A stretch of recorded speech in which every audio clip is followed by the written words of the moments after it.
Good afternoon. NATO Defence Ministers will meet this week at an important moment for transatlantic security. We will review our progress on strengthening NATO's deterrence and defence. We will further increase the protection of our critical infrastructure in light of the sabotage of the Nord Stream pipelines. And we will step up and sustain our support for Ukraine, so that we can continue, so they can continue to defend themselves and liberate territory from Russian occupation. Ukraine has the momentum and continues to make significant gains, while Russia is increasingly resorting to horrific and indiscriminate attacks on civilians and critical infrastructure. President Putin is failing in Ukraine. His attempted annexations, partial mobilization, and reckless nuclear rhetoric represents the most significant escalation since the start of the war. And they show that this war is not going as planned.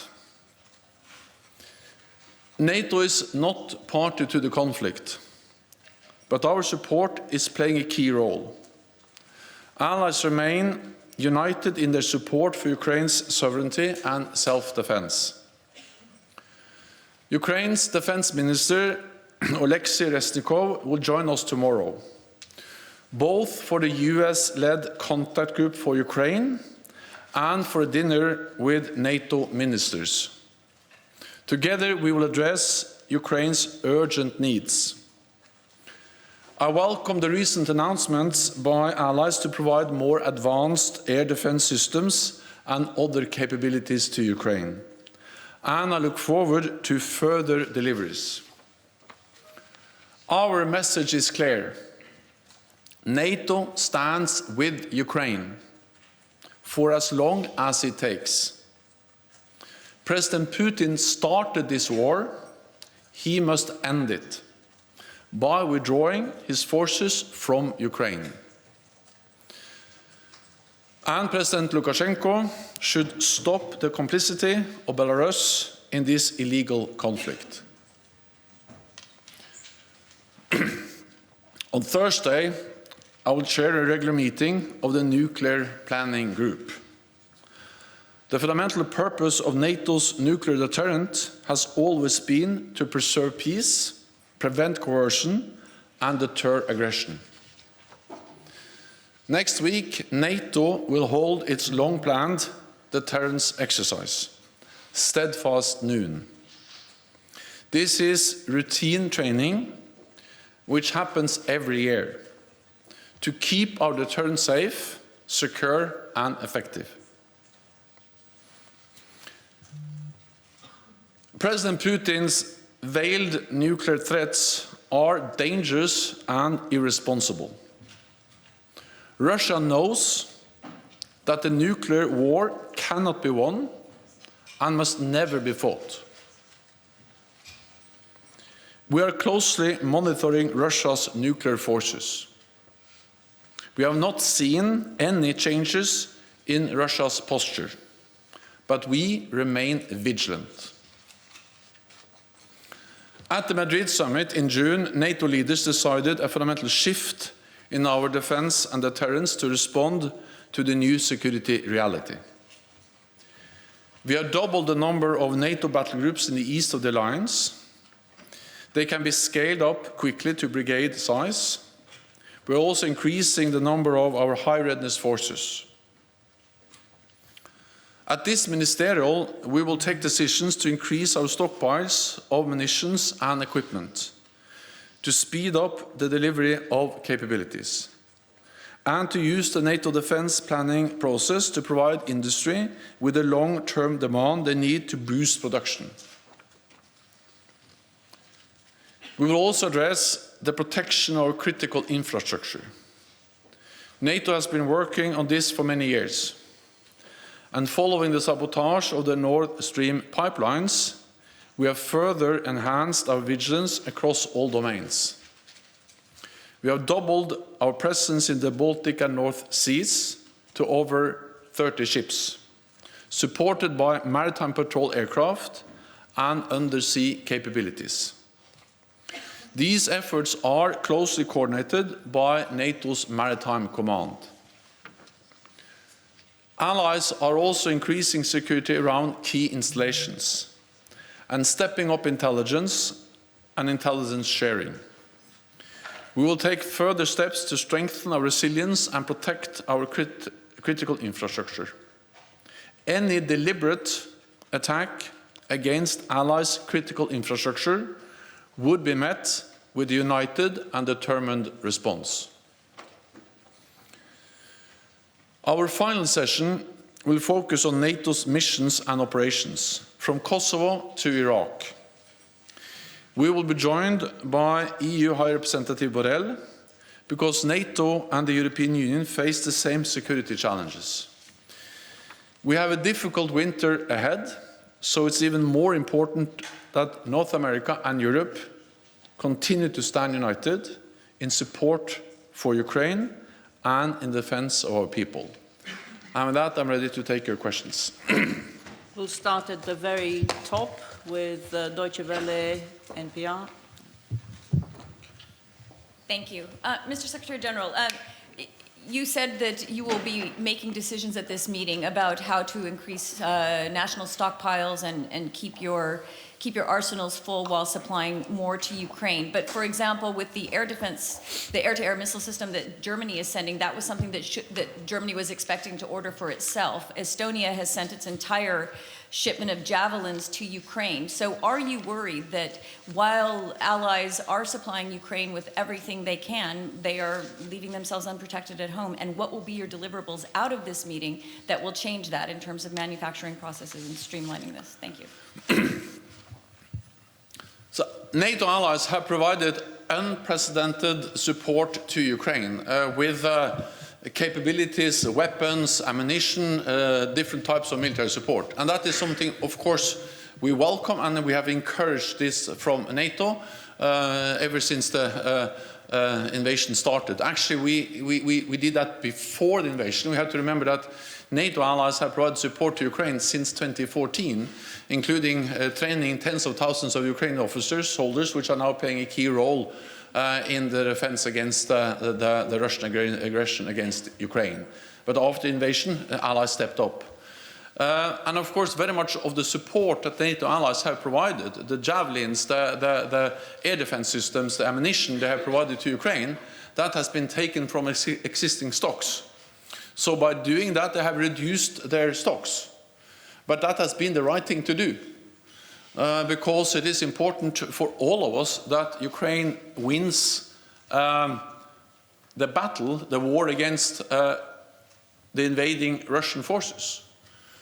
Because if Putin wins, that is not only a big defeat for the Ukrainians, but it will be defeat and dangerous for all of us, because it will make the world more dangerous, and it will make us more vulnerable for further Russian aggression. So that's the reason why we have used NATO stocks in NATO allied countries to provide support to Ukraine. But of course, the longer this war drags on, the more important it is that we also then are able to replenish these stocks. And that's exactly why we now are addressing how can we ramp up production so we can produce more, both to replenish stocks, but also to continue to support Ukraine. And I expect ministers to make decisions at the ministerial meeting tomorrow and the day after tomorrow on how to use the NATO defense planning process to agree on the more ambitious targets on, for instance, different capabilities, including looking into the possibility of increasing the targets, the guidelines for stocks.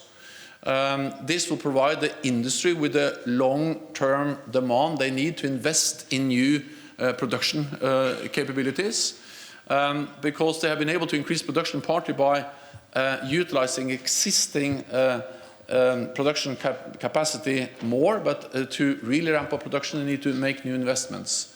I also expect them to agree on how we can further strengthen our interoperability, ensure that allies can work together and also jointly purchase ammunition capabilities, partly to reduce stocks, but also to actually ensure interoperability between allies.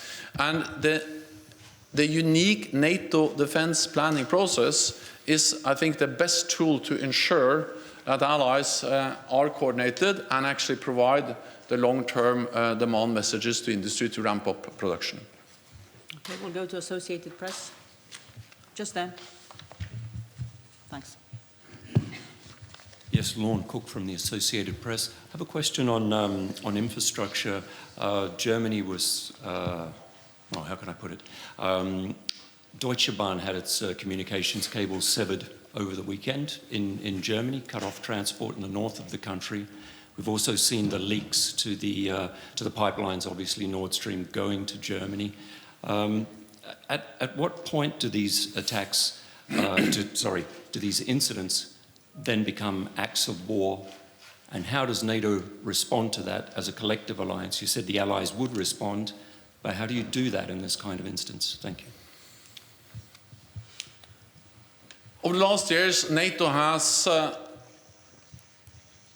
implemented the biggest transformation of collective defense since the end of the Cold War. And part of that is to take fully into account hybrid threats, cyber threats. And therefore also stated a few years ago that hybrid and cyber attacks can trigger Article 5, can constitute an armed attack against a NATO ally. And we have stepped up both our work on resilience, the protection of critical infrastructure. We are conducting more exercises, both on hybrid threats and cyber threats. And we are exchanging best practices, and we've also agreed guidelines on the protection of the critical infrastructure. All of this is about protecting, for instance, undersea capabilities or undersea infrastructure, pipelines, cables, but also, of course, energy grids, energy production, transportation infrastructure. Of course, I cannot comment on those specific incidents because there are ongoing investigations, and I think we need to await the outcome of this investigation before we make any final judgment. But in general, I can say that, of course, we are closely monitoring every incident that may constitute a hybrid or cyber attack against NATO allies. And we are ready to take the necessary measures if needed. Exactly what kind of measure depends on the nature of the attack, and we will never give our potential adversaries the privilege of defining exactly where the threshold for Article 5 goes. That will be a decision we make as allies, taking into account the precise context, the specific situation we will face if there is a hybrid or cyber attack against the NATO ally. Interfax Ukraine, lady in the middle there.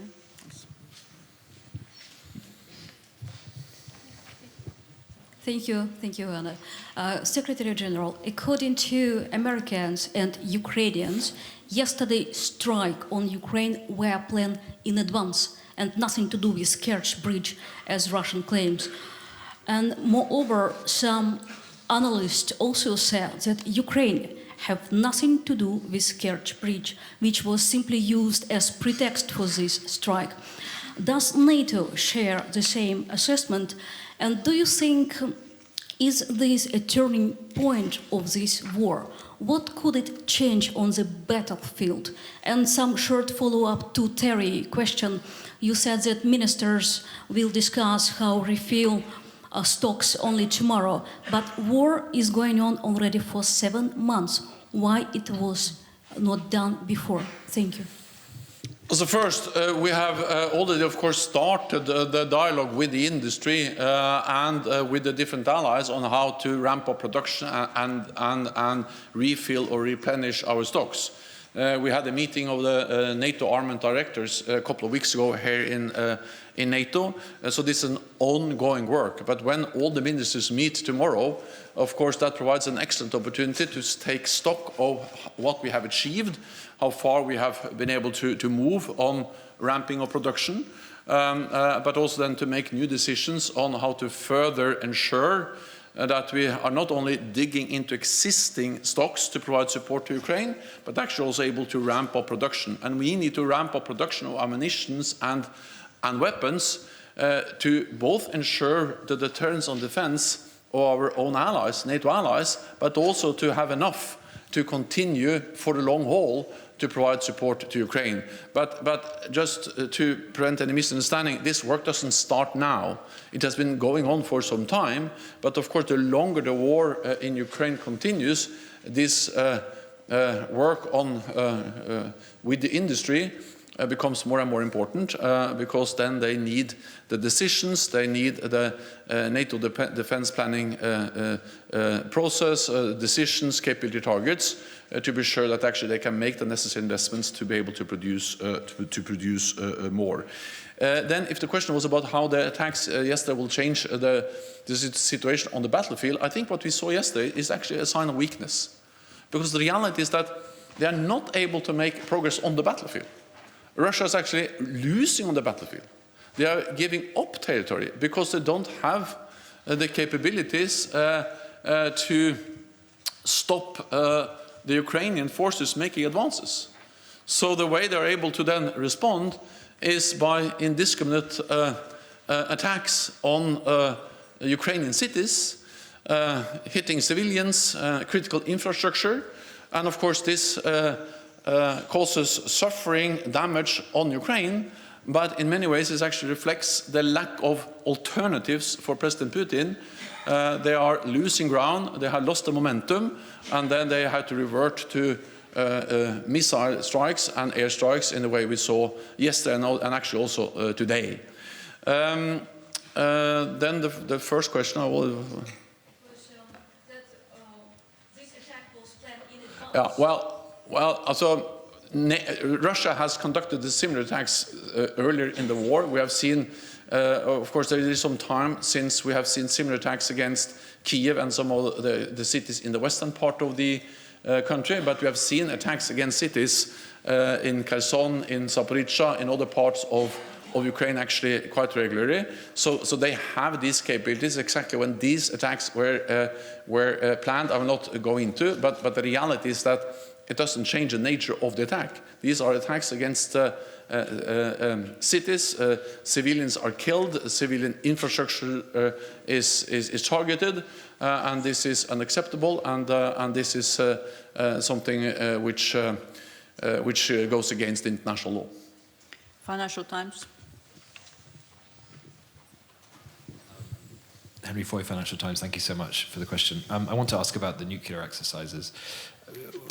Was there any discussion amongst the 30 allies whether this was such a good idea to practice flying nuclear weapons around, given the heightened threats from Russia and the potential for miscalculation or misunderstanding? And secondly, will this year's exercise be different to previous years, given the context, which of course is incredibly important here? And I'm aware that it's an annual exercise, it's routine, so that's all understood, but I'm asking about whether or not there was a discussion inside the alliance about whether now was really the right time to do this. Thank you. Now is the right time to be firm and to be clear that NATO is there to protect and defend all allies. And this is a long-time planned exercise, actually planned before the invasion of Ukraine. It's a routine exercise, and it's an exercise to ensure that our nuclear deterrent remains safe, secure, and effective. I visited this exercise a few years ago. We have been open about the exercise, and I think it would send a very wrong signal if we suddenly now cancelled a routine, long-time planned exercise because of the war in Ukraine. That would be absolutely the wrong signal to send. And we need to understand that NATO's firm, predictable behavior, our military strength, is the best way to prevent escalation. We are there to preserve peace, to prevent escalation and prevent any attack on NATO allied countries. So if we now created grounds for any misunderstanding, miscalculation in Moscow about our willingness to protect and defend all allies, we would increase the risk for escalation, and that's the last thing we will do. Polish radio. Lady in blue there. Yeah. Thank you, Anna Beata Połęcka, Polish Radio, public broadcaster. Secretary General, there are some suggestions from various politicians from various member states that in the light of yesterday's and today's attacks on the critical infrastructure, civilian infrastructure, killing civilians, it's high time to call Russia as a terrorist state. Will you call Russia as a state that sponsored terrorism? And the second question is, there are also suggestions to call the summit on the level of the leaders of NATO. Are you planning to call such a summit? Thank you. We are constantly consulting among NATO allies. We have already conducted 3 NATO summits this year. We will convene a summit when needed, so when we have the meetings we need when we need them. And we are constantly assessing also the need to then convene yet another summit to ensure that we have consultations and the right messages from NATO at all levels. We will have a ministerial meeting this week, and that provides a good opportunity to send a clear message, and then we will make decisions on potential summit when we think the time is right. Then on the nature of the war. Well, this is an illegal invasion of another country. This is a clear violation of international law. Russia invaded a sovereign independent nation, violated its territorial integrity and sovereignty. That actually didn't start in 2022 or in February this year. It started in 2014. But of course they scaled up their aggressive actions against Ukraine in February, and they have violated international law in a blatant way. And we've also seen horrendous and horrific attacks against civilians. We have seen the reports from Bucha, from many other places in Ukraine. And the important thing now is that all facts are made available, that we have thorough investigations. NATO allies support the ongoing investigations, and that those responsible are held accountable for these atrocities. We'll go to Frankfurt Allgemeine.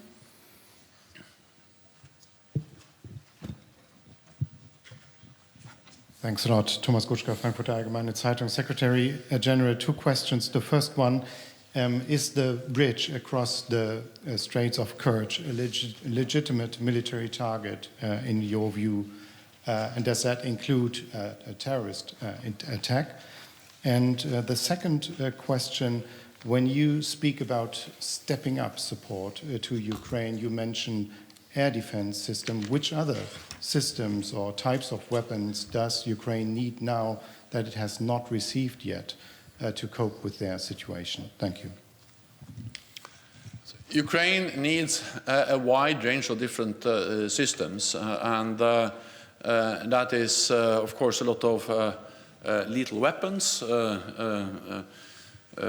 artillery, armored vehicles, air defense systems, and many other anti-tank weapons, but also, of course, non-lethal support, fuel, and winter clothing, and communications systems, and a lot of different types of support.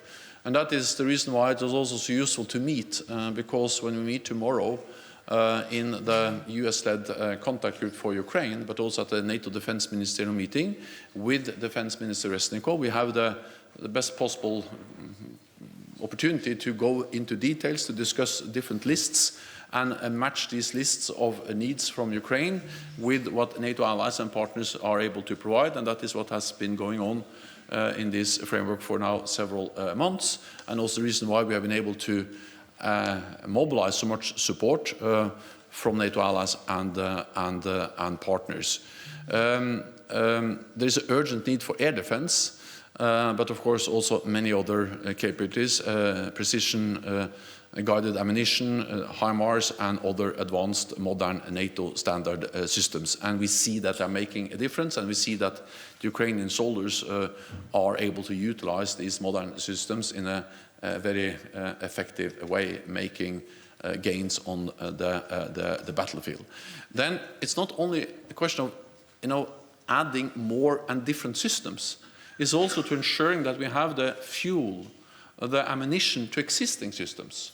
So since the war is continuing, logistics, resupplies of spare parts, ammunition, fuel to systems we have already delivered becomes more and more important. So they need almost everything, and allies are providing unprecedented support because they understand that we have a moral, political, and security interest in ensuring that Ukraine wins the war against President Putin. Politico. Oh, sorry. Well, first of all, I think that we have to remember the starting point of this discussion. Crimea is illegally annexed by Russia. Crimea belongs to Ukraine.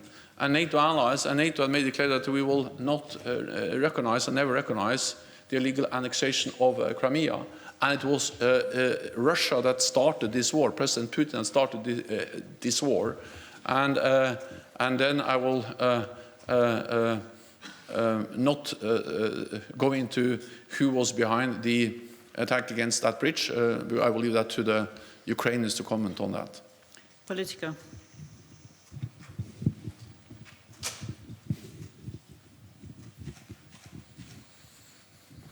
Thank you very much, Lily from Politico. I have two brief questions. Going back to the issue of air defense, in the coming weeks, so in the short term, do you believe that NATO allies have the capacity to provide Ukraine with all the air defense systems that Kyiv is asking for? Are you expecting any further announcements in the coming days? And the second question is more looking toward the future. Given the domestic pressures in Russia, what kind of planning is there at NATO for the possibility of President Putin leaving office and the destabilization that might follow? Is this something you are discussing? Thank you. Just over the last days, we have had two new announcements from NATO allies, from Germany and the United States, to provide a more advanced air defense systems. The Germans announced it yesterday, and we welcome, of course, that. And the United States has announced further delivery, and we know also that they have announced that they are also ready to provide and deliver NASAMS, which are actually one of the many advanced systems that Ukraine has received over the last months. And again, we need more. And we need also more ammunition to these systems, and I welcome that allies are doing that. These air defense systems are making a difference because many of the incoming missiles were actually shot down by Ukrainian air defense systems provided by NATO allies. But of course, as long as not all of them are shot down, of course, there is a need for more. And therefore, we are going to address at the meeting this week, tomorrow, with Defence Minister Resnikov, what type, and how can we ensure not only the delivery of the systems as soon as possible, but also training, spare parts, and ammunition to their air defense capabilities. Then it was one more question. Yeah. You always. So, first of all, I think that we just have to be prepared for long haul. I will be careful speculating too much about the domestic political situation in Russia, regardless of what different analysis may indicate. I think what we need to do at NATO is to be prepared for all eventualities, and when it comes to Ukraine, be prepared to continue to support them. Nezávislý.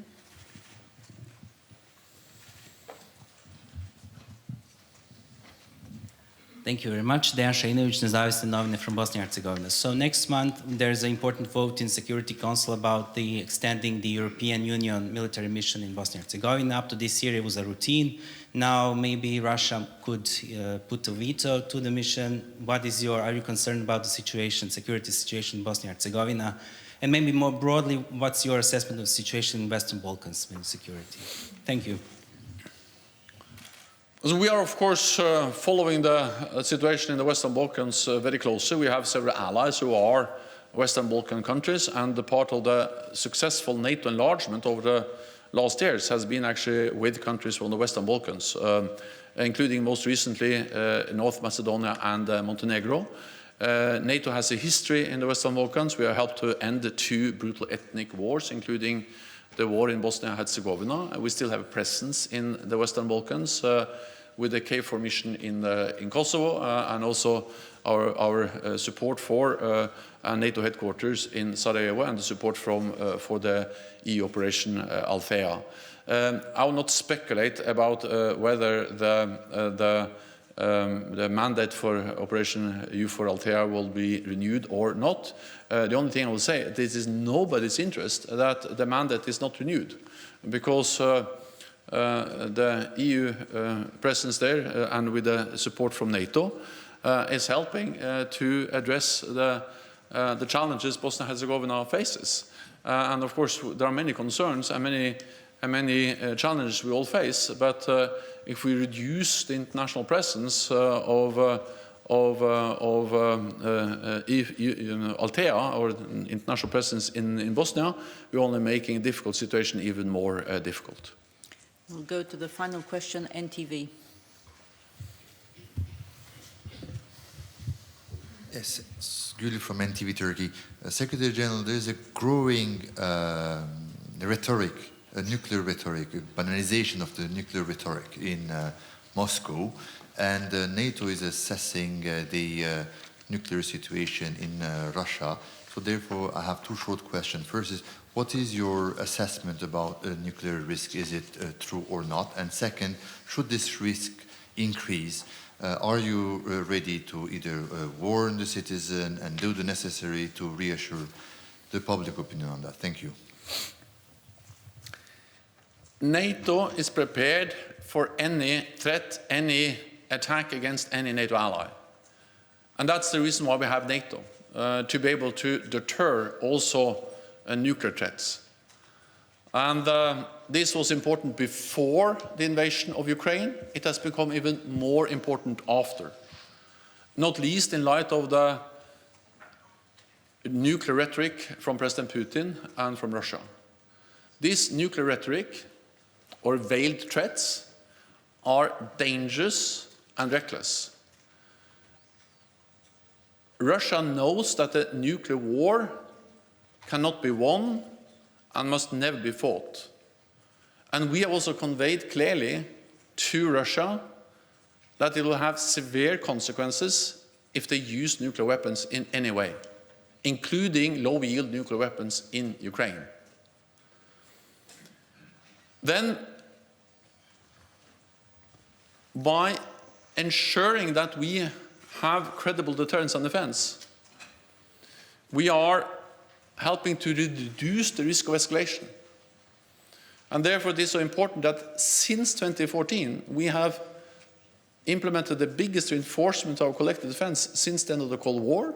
So we were prepared when Russia invaded Ukraine in February. And since then we have further stepped up, increased our presence in the eastern part of the alliance.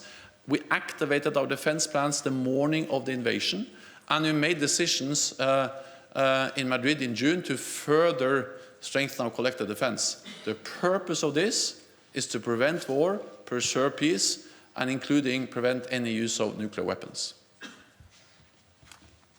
Thank you very much. This concludes this press conference. Thank you.